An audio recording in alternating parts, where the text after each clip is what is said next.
seated.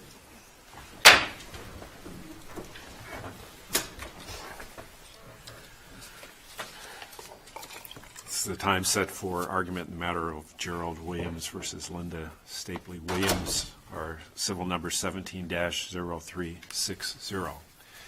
Each side will have 20 minutes within which to present their arguments. Here this morning, appellant may reserve some portion of that for rebuttal, but it's up to you to keep track of your time in that regard.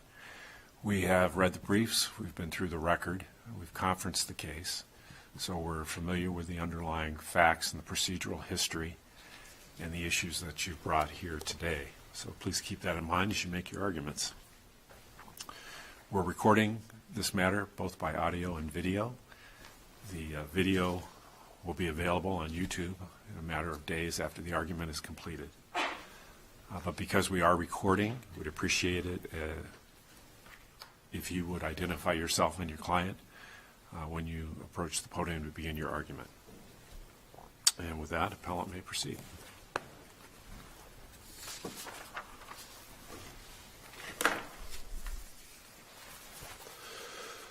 May it please the court, Keith Berkshire for the appellant, Linda Stapley. In the significant amount of time that since the Arizona adopted the UPAA, we've had all of one case come out of the Court of Appeals on premarital agreements, and that case is obviously the Pownell case. What Pownell doesn't address, and we feel is relevant in this case, is what is disclosure, what is timeliness, and is there some other relationship that's necessary to determine the confidential relationship we discuss in looking at premarital agreements. Here, the uncontested facts are that the premarital agreement was signed minutes before the wedding ceremony. It's uncontested that while husband showed wife potentially what buildings he owned, he admits that he disclosed no financial information of any kind. He disclosed no tax returns, no financial statements, no debt statements, anything else that would allow wife to have sufficient disclosure in order to make up her mind regarding a premarital agreement. I thought the trial court found that the premarital agreement was presented to wife months before the actual wedding.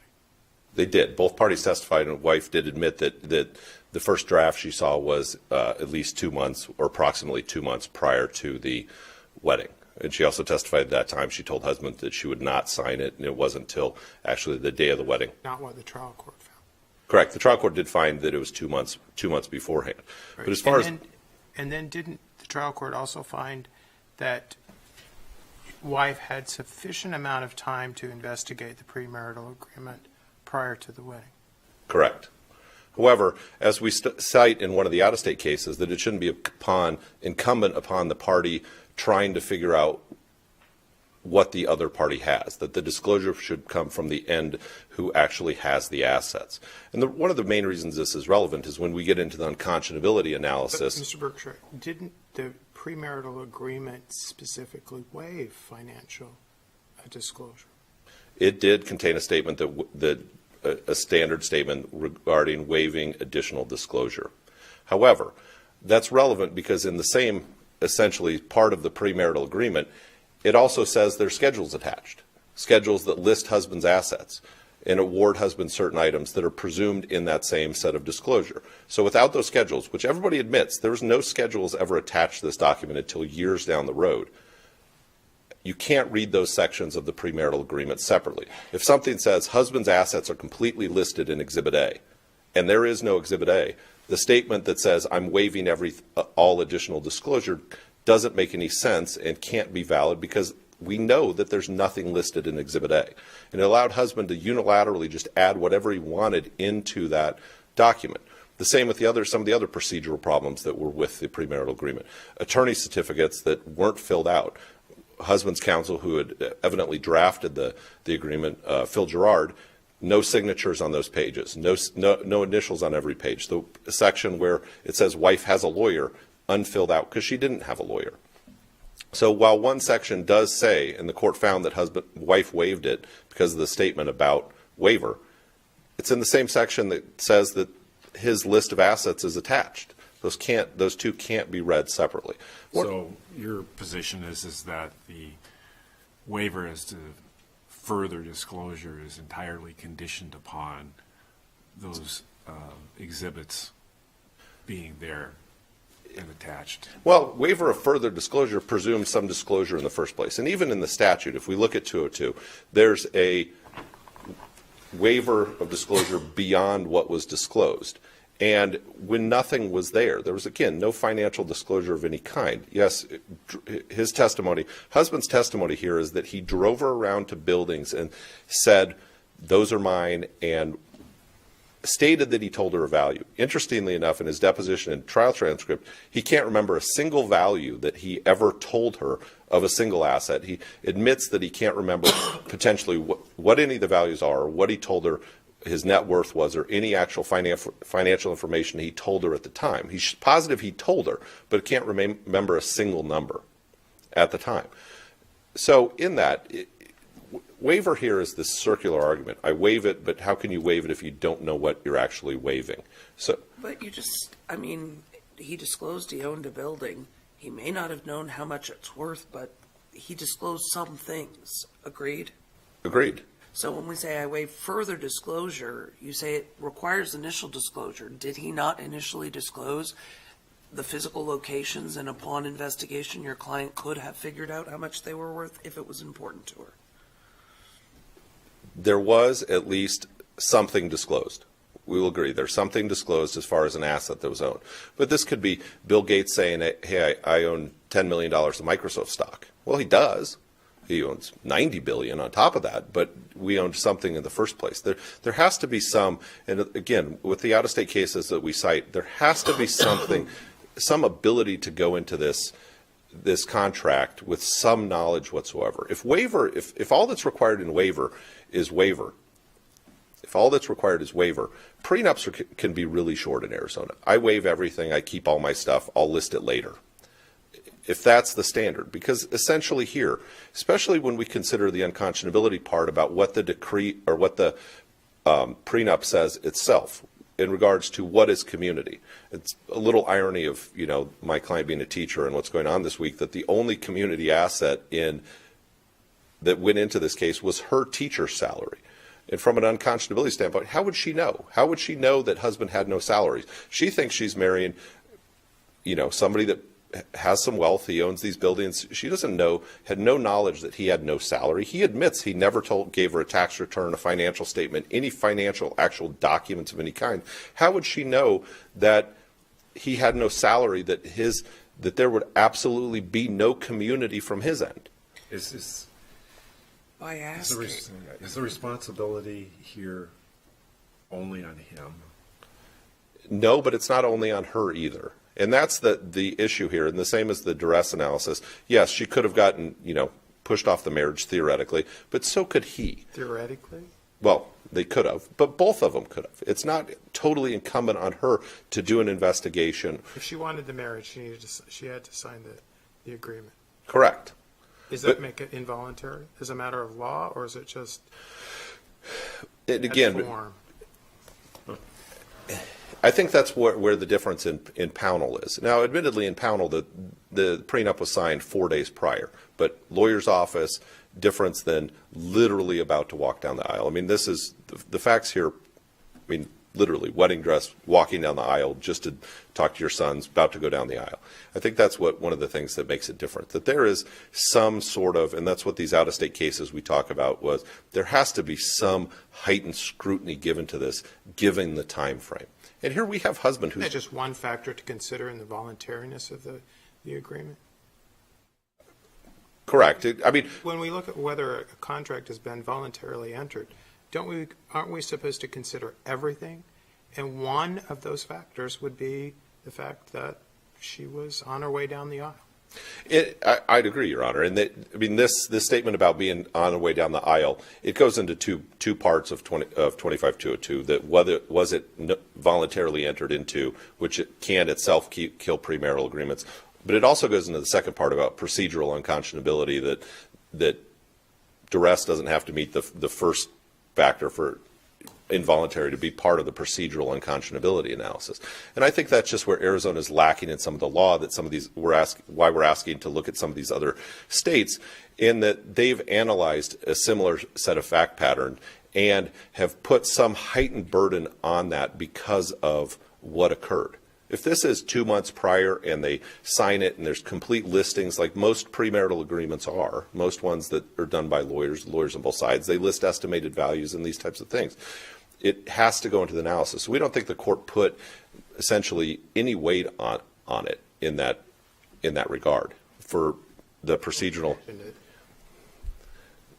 It's just really hard for me to say a court doesn't consider something if they put it in their minute entry that I've considered this. Well, do I say, no, you really didn't? Again, the way that the other states have dealt with it, that since it was so soon, there has to be more scrutiny put on that. This idea of a confidential relationship, this isn't an arm's length transaction. It's the same reason why in this court and the Supreme Court has said when we sign divorce decrees that we don't just adopt whatever you sign. There's some other level of analysis, some level of scrutiny get to it. It's not just a contract you can waive everything. That's why cases like Sharp and Wick exist in the context of property settlement agreements, that we still recognize that there is some other relationship here that has some implicit level of trust that should have some additional requirement to be honest and disclose. That's what these other cases have stated, that the basis of this is disclosure. Otherwise, the disclosure requirements that are in 25202 don't mean much if all you have to do is waive it.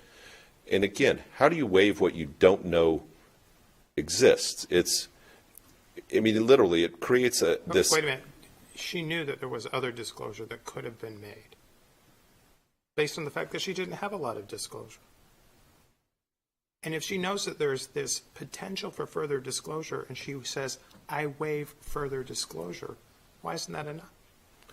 If that's the case, Your Honor, then waiver is the only factor that ever matters in this analysis. Because why ever even disclose? I mean, from an attorney standpoint, why would we ever disclose anything? Just waive it.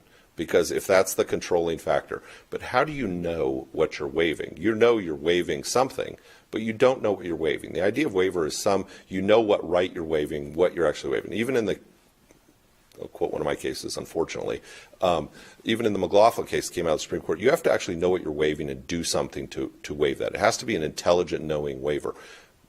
Know you're waiving a right to do something, but you don't know what it is. I mean, it's this circular argument. Well, the statute is pretty clear. It says, did not voluntarily and expressly waive in writing any right to disclosure of the property or financial obligations of the other party beyond the disclosure provided.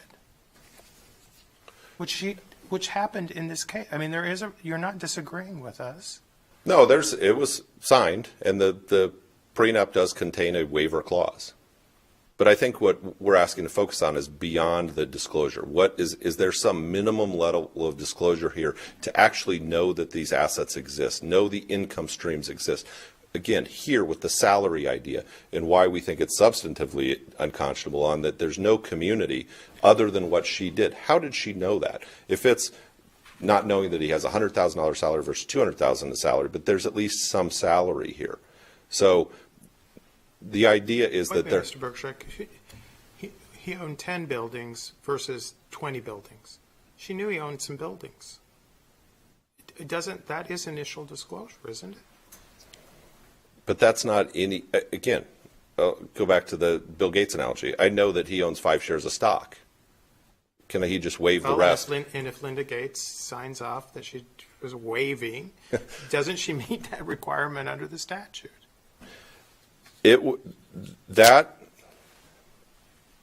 I understand Your Honor's question. I mean, but doesn't it presuppose some actual disclosure? And that's why these other states have stated that you have to actually have some starting point, because otherwise, literally, the only important factor in any premarital agreement is just the waiver clause. So you were talking about a lack of scrutiny. I mean, this went through a 2-day evidentiary hearing on the prenup agreement. And as I understand the record, there was testimony from the husband about not only showing the buildings, but assigning a value Now, I understand your point that he couldn't remember it on cross-examination, but at the end of the day, it seems like the court made some findings or made some credibility findings that there was, in fact, some disclosure, to Judge McMurdy's point. And so if we have that as a starting presumption that there was some disclosure. And I think that's the issue we have, Your Honor, is that there's some disclosure. What is there some adequate level here? And that's what these out-of-state cases talk about, that it has to be something substantial, some actual good faith disclosure of actual. I mean, I can own, I could own a building that'd be $10 million upside down. I could say it's worth $100 million, but that doesn't talk about income streams. It doesn't talk about the other assets I have that give a full picture here. Because again, owning a building and assigning a value doesn't say what my income stream is, especially when the only community property aspect is salaries. We have no disclosure on the one important thing, the one thing about the community. Plus, again, the prenup also talks about the fact that there's schedules attached, which is part of this presumed disclosure. My disclosure, you can't ignore that the prenup says, here's my assets in Exhibit A, which aren't listed, but you waive anything beyond that. Well, fine, we'll waive what's beyond Exhibit A, which is zero, because there's nothing. You can't read these two parts. And what husband wants the court to do is just ignore the fact that the one part of the prenup says, here's all my assets. I'm listing everything I have, but it's not there. That has to be read at the same time. Like when we interpret statutes, they have to be read with similar sections concurrently. But here, well, and good point. Let's talk about that. 25202C2A says was not provided a fair and reasonable disclosure of the property or financial obligations of the other party, which you're contesting she wasn't given. But if what you're also arguing is if you don't give that, then there's no waiver provision, then we don't need a B, which is what I read earlier. So you have to read them separately. You either have full disclosure under A, or if you lack full disclosure under A, then the person may still nonetheless waive it under B. Otherwise, you're trying to read them both together, aren't you? I don't think so. And to some extent, even if you look at C, didn't have or couldn't an adequate knowledge of the property. That's where Pownell comes in. They had it because of experience. Here, we don't have those types of facts like we're in Pownell from the experience and so forth. I think they have to be read. They are read together because, first of all, it's an all and clause. But it all presupposes that there is some start to this. I want to hit one thing before I sit down and reserve my time on the attorney's fees. It would be this court's opinion of Bobrow came out between the award of attorney's fees and the China et al. Being submitted, or the response to the China et al. Being submitted. At the end of the day, the court specifically still utilized a prevailing party theory, and actually specifically stated that it's still using a prevailing party theory. It says the court finds in upholding the premarital agreement, the postmarital agreement, and holding an evidentiary hearing, etc., father was the prevailing party. The court understands 324 allows the court to award the non-prevailing party fees or hold neither party was prevailing party, but the court declines to do so. Bobrow killed prevailing party theory in this. While it's a factor of unreasonableness potentially, Bobrow did eliminate prevailing party just by saying that what the Supreme Court said in Edsel actually still means something. The court utilized a prevailing party theory here. And if we go back to the prior minute entry, the actual trial minute entry, it's even more explicit how the court utilized a prevailing party theory, which we believe is error for attorney's fees. I'll also save my 2.5 minutes. Thank you, counsel.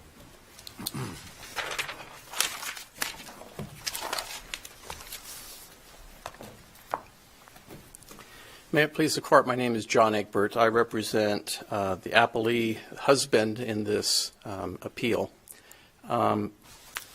I'm going to start where I started in my answering brief and just emphasize once again that what is critical here, and I know your honors are aware of it, you've already alluded to it in your questioning of opposing counsel, but the facts here as found explicitly by the trial judge, and even beyond that, when viewing the judgment here, the facts must be viewed, all the law is consistent in this, must be viewed in the light most favorable to upholding the judgment. Counsel in his briefing, as well as in argument today, wants to ignore that, wants to focus in on what wife testified to, wife's version of the events, those are not what control these issues here today. Well, what about, let's go to the legal issue that I think Mr. Berkshire raised, which is that the agreement itself indicates that there is written disclosure attached as exhibits by both sides. It is then followed by a waiver provision that waives further disclosure. And I think his argument is, as a matter of law, that waiver is conditioned upon fulfillment of the first condition, which is that there's actual information attached to the agreement. What's your response to that? Our disagreement is that the law that governs this is the statute. And the statute is clear that there must be three things that the party challenging the prenuptial agreement must demonstrate. One of which is that there wasn't full disclosure. Another one is that there wasn't an express in writing waiver of any further disclosure. Whatever was given, that I'm waiving anything beyond that. And then the third one is that the party challenging must show that there wasn't some constructive knowledge in effect. And I'm shortening that and paraphrasing that. So all three of those things must be shown here. Counsel's argument is, in effect, that, and going now reciting common law principles of what constitutes a valid waiver, and it must be a knowing waiver. But his argument, in essence, is unless I have full disclosure to know what I'm waiving, there can't be a waiver of the disclosure. And I get that, but the issue that he had no income and there was nothing that was going to come into that community was not disclosed by the showing of buildings, nor was it disclosed by the prenuptial agreement. So she offers up her salary, she assumes, for better or worse, and there's been no disclosure about income stream. Do we agree with that? We're talking about salary. Correct. Income stream. That's all that we're talking about. We're talking about one piece of, and there's nothing in the record that indicates a discussion one way or the other. So I agree with that. But when counsel begins by stating that even husband admits he disclosed no financial information, that's just flat wrong. The record is replete with, and the court's findings based on that replete evidence is that he did, in fact, go and show that's the building I own. This is how much it's worth. This is how much interest I have in it. Went to all of the properties in the 2.5 years that they were dating. And that's what the evidence was. That's what the court relied on. So if there's one piece, salary, whether I draw a salary, whether I get dividends or some other form of income, that's not fatal to this process. There was disclosure. There was some starting point, and she says then, and both of them said, there's a parallel provision for him as well, that we're waiving any further disclosure. And that's exactly what the statute says. In fact, the language in the prenuptial agreement... Statute says did not voluntarily and expressly waive. And if her argument is, well, I couldn't voluntarily waive further disclosure because I didn't know what was potentially out there. Your Honor, then to your point earlier,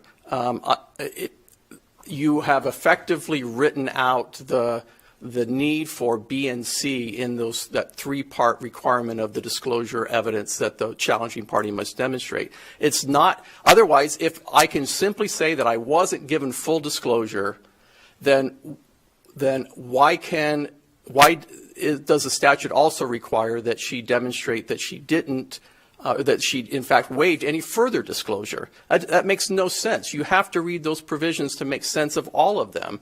And so she either gets the full disclosure. If the evidence shows she got full disclosure, we don't need to worry about B and C because they must demonstrate all three of them, right? So if she can demonstrate that... You're not contesting that she got full disclosure, are you? No, we're not. We're not. Not at all. But my point is Going to B and C. Exactly. Okay. We're saying that she must show not only A, which is I didn't get full disclosure, But she you're must not show B arguing and that C. she did. Correct. Okay. Correct. Okay, so A is satisfied. Let's go on to B, knowing voluntary waiver. Your client was responsible for the drafting of the document, presented it to her 2 months before the marriage, and for some reason leading up, it didn't get signed. At that point in time, But the for some reason is important, Your Honor. I don't want to overlook that. I agree, but for some reason. So at that point in time, she has to knowingly and voluntarily waive any disclosure, any further disclosure, knowing there's no disclosure in the document, and that's going to take time. What do you think about the fact that he drafted the waiver language, presented it to her on the day of the wedding with a do or we're not doing this kind of ultimatum? Well, and that goes into the for some reason aspect of it. She, when he presented the concept initially, she says, look, I'm not interested in what you have. This isn't what our relationship's about. I'll sign whatever you want me to. He says, well, at least go get an attorney. Let's go get an attorney for you. No, I'm not even doing that. I'm not going to go get an attorney. And so then we get into what our prior court decision, that the Pownell case says, look, if she had an opportunity to get a lawyer but refused to do that, we're not going to say that that wasn't voluntary. We're not going to let her, undermine this prenuptial agreement by saying, I was in a different bargaining position. And so that's critical to this analysis, that when he goes through that process, she repeatedly says, I'm not interested, I'll sign whatever. And then according to the evidence that he presents, and which apparently the judge found credible, on the day of the wedding, he presents it to her, she signs it, it's not a big deal. In fact, according to the evidence, it was her suggestion that they wait until the day of the wedding. So again, you can't say, just look at the evidence that says, well, it's undisputed that it was on the day of the wedding, and therefore all these other cases suggest that that's a problem and there ought to be some higher scrutiny. You look at all those circumstances and the fact that she repeatedly said, I will sign it, sign whatever you want me to, and even suggests that let's wait until the day of the wedding, and then signs it without objection on the day of the wedding. If those are in fact the facts, there's no involuntariness here. There's no reason we should be questioning the waiver of the disclosure. That waiver is very consistent with all of those prior facts. I think you've mixed up a couple of things here. She can make an argument, I didn't voluntarily sign the agreement, for a myriad of reasons, one of them being that it was presented to me on the day of the wedding, with the people waiting, et cetera, et cetera. And the trial court can look at that and say, no, I think you voluntarily entered the agreement. But that doesn't get you home, because that just eliminates a C1. The person did not execute the agreement voluntarily. Then the next question is, was it unconscionable under C2? And did she voluntarily waive further disclosure under C2B? B, which is a separate and distinct analysis on whether or not she voluntarily waived additional disclosure. We can't lump them all together. I agree, Your Honor, but the B, subsection B does talk about voluntary. It doesn't say knowingly. We've used that term a little bit here. But it does say voluntary. So it says did not voluntarily and expressly waive. Right. There's no question it's in express in writing. And there's no question it's express and it's in writing. The question is whether it was voluntary. Right. And so what evidence are we going to rely on to suggest that she signed that waiver involuntarily if I submit that the same evidence that suggests the voluntariness that led to the signing of the entire agreement, which the judge found, and which I think the evidence, if you view the evidence in the light most favorable to upholding the judgment, all of that evidence also plays into this voluntariness. I agree with you, it's a separate analysis, but that doesn't mean that the evidence is mutually exclusive, that we have to find new evidence of voluntariness in order to satisfy this requirement. One other point that I think is significant, counsel refers to, so we don't have a lot of Arizona cases, and so I look to out-of-state cases. Well, we marched through all those out-of-state cases that talk about disclosure, many of which are not even under the Uniform Act. So they have their own body of law. They're not even analogous in that sense. And then some of the others that are from states that adopted it are pre-adoption. And then some of them are states that adopted a different version that don't have the same language that Arizona has. So I think that it's critical to look at the language of the statute. We don't need a decision from another state to interpret Arizona's statute. It's clear. And I would submit that even if we had any problem, which I don't think that we should with respect to subsection B, subsection C is also consistent with the judge's finding. And that goes into the evidence that says in the 2.5 years prior to the wedding, he goes and shows the properties and says, I own this property, this is how much it's worth, and this is the extent of my interest. You do that on a cumulative basis, you have a pretty fair summary of what his financial worth is. So this isn't a situation where it's a blank slate and he says, I own a piece of property, and the truth is I own a whole bunch of property. He went through and showed the property. That was his testimony. And not only that, but he told her what it was worth and what the extent of his interest. That's what the evidence shows. And so that satisfies subsection C on top of subsection B. So the judge was right both ways, we submit, so we don't even need to get to the conscionability analysis, because it has to be both. It has to be either procedurally or substantively unconscionable, and you have to establish all three of these disclosure points, and she did not satisfy 2 out of the 3 of them. So, with respect to the statute of frauds issue, I just want to touch on that very briefly. That's been a bit of an evolving argument.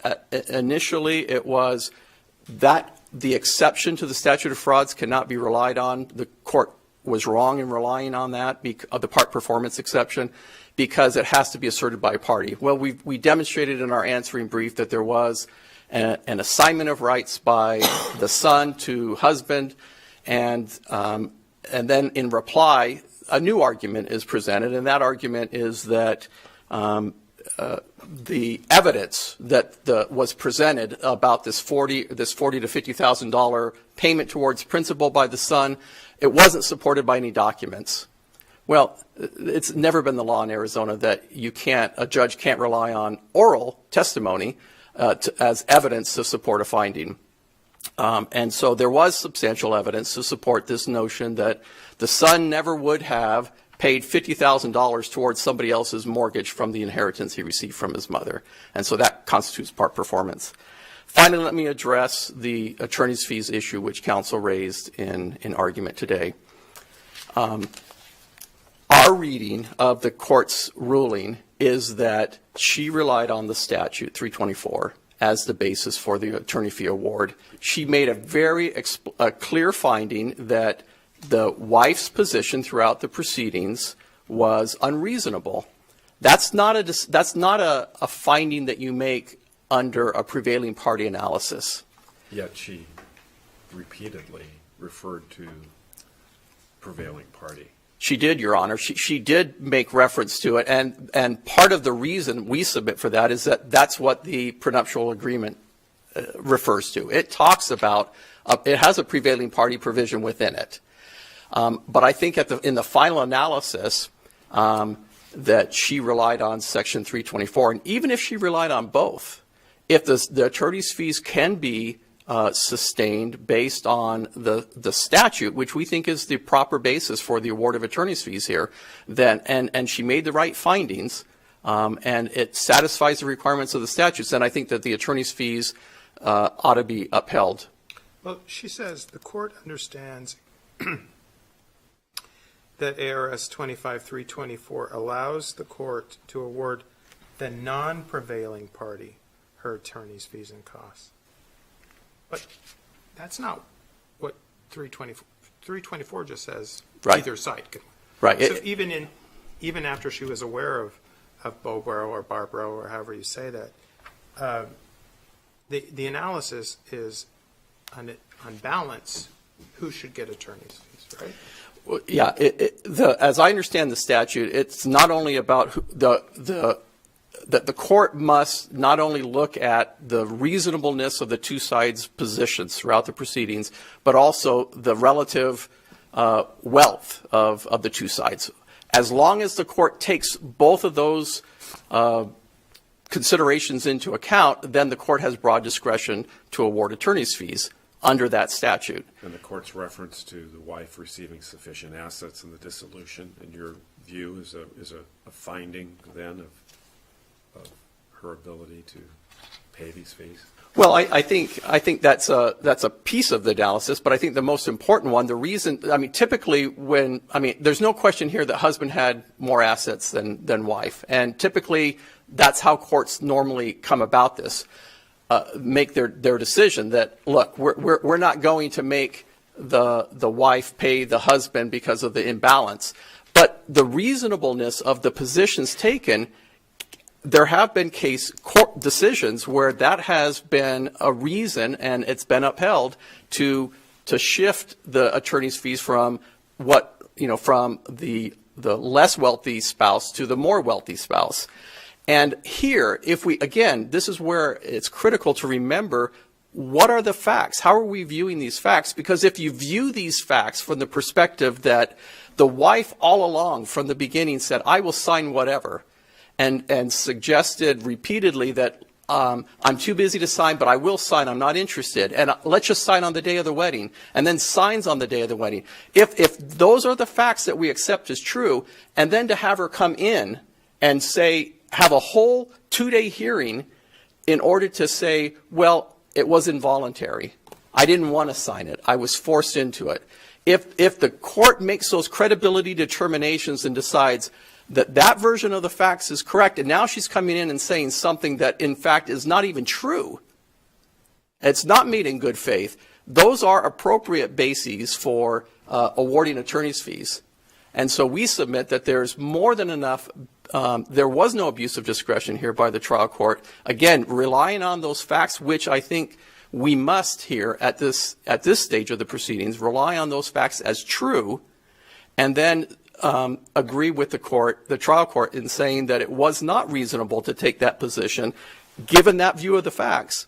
And in fact, it's not only, now the court didn't say this, but it could support the court's finding that her position throughout was not only unreasonable, but it was untrue. And so we would ask the court to affirm and uphold the judgment. Has her spousal maintenance concluded? Is she still receiving spousal maintenance? Your Honor, I don't know that off the top of my head. I know that there was a stated length of time, but I haven't even done the calculation to be able to give you a helpful answer. Thank you, counsel. Thank you.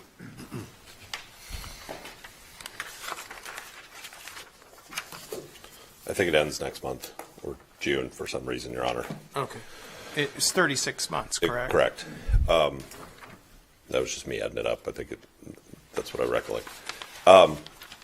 It's also undisputed. When did it start? Just so I'm sorry to make it started during the case, and I can't remember. That's why I was confused about. There was a finding that he started paying prior to the court ordering it to be paid, but I don't remember right off the top of my head. But All right, thank you.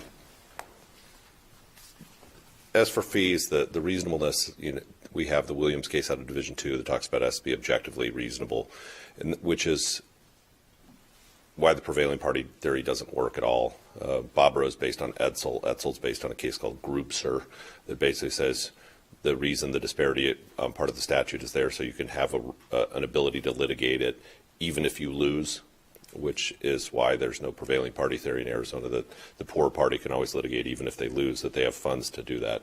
Here, as Your Honor said, that the court clearly went through it, and it's even more blatant in the first minute entry where the court says, I must, I think it's either I shall or I must uphold the part of the premarital agreement that awards prevailing party fees. But then she does the 324 analysis because she specifically finds that your client's position was unreasonable, and then she then states, this factor, in the court's view, however, is mitigated by the fact wife was given significant resources as part of this dissolution. Well, but in the she considered both prongs of 324. She might have, but there was still Might have, she did, because it's specifically. She also unquestionably considered the prevailing party because she specifically mentioned it even in the final minute entry after the Bobrow decision came out, because she discusses that neither party was the prevailing party, or the 25-324 allows the court to consider neither party as the prevailing party but still award fees, but then says this court declines to do so. Still specifically states that she's considering a prevailing party, which again, that consideration is not allowed at all. It's allowed in 25-504, I think, for child support modifications, but that's the only part of anything in Title 25 that allows that.